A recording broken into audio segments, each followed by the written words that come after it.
This is One Sentence News, a daily podcast featuring 3 news stories with a sentence-long summary and 1 sentence of context apiece. I'm Colin Wright.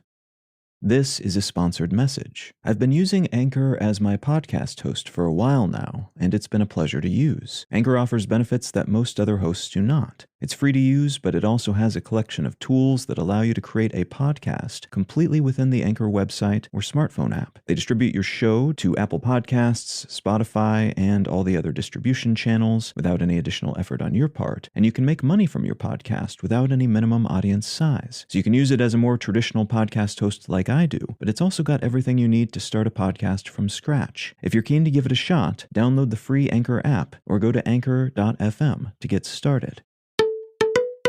It's Tuesday, February 7th, 2023. Let's talk about the news.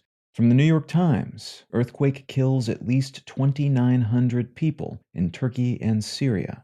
A magnitude 7.8 earthquake with an epicenter near Turkey's border with Syria has caused widespread devastation across both countries, with the death toll that's expected to grow in the coming days, but which is already in the thousands. The quake hit at just after 4 a.m. local time, so many people were still in bed when it struck, and an aftershock was measured as a 7.5 magnitude quake unto itself, collapsing many buildings that had been damaged by the initial tremor. The quake was felt as far away as Lebanon and Israel, and officials have said that snow and cold weather, paired with the loss of electricity in the afflicted regions, could further compound the death toll and number of people seriously injured, both of which are expected to be substantial.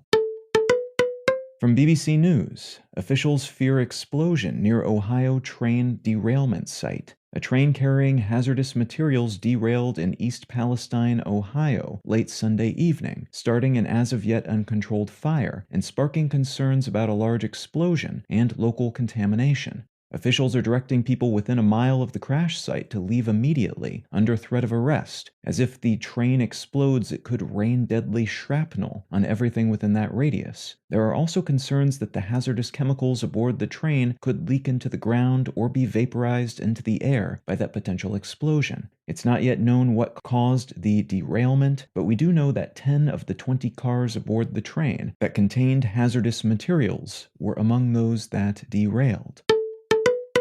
And from Reuters, Indian police arrest 1,800 men in crackdown on underage marriage. Police in the northeastern Indian state of Assam have arrested more than 1,800 men for allegedly either marrying or arranging the marriage of underage girls. These arrests have been positioned by local law enforcement as just the first salvo in a larger effort to crack down on the regionally common practice of child marriage, as part of an ongoing attempt to bring local norms into alignment with India's law against marriage under the age of 18. The United Nations has estimated that India is home to more child brides than any other country, perhaps more than 200 million of them, and that number is reportedly on the uptick, with another 1.5 million underage girls married off every year.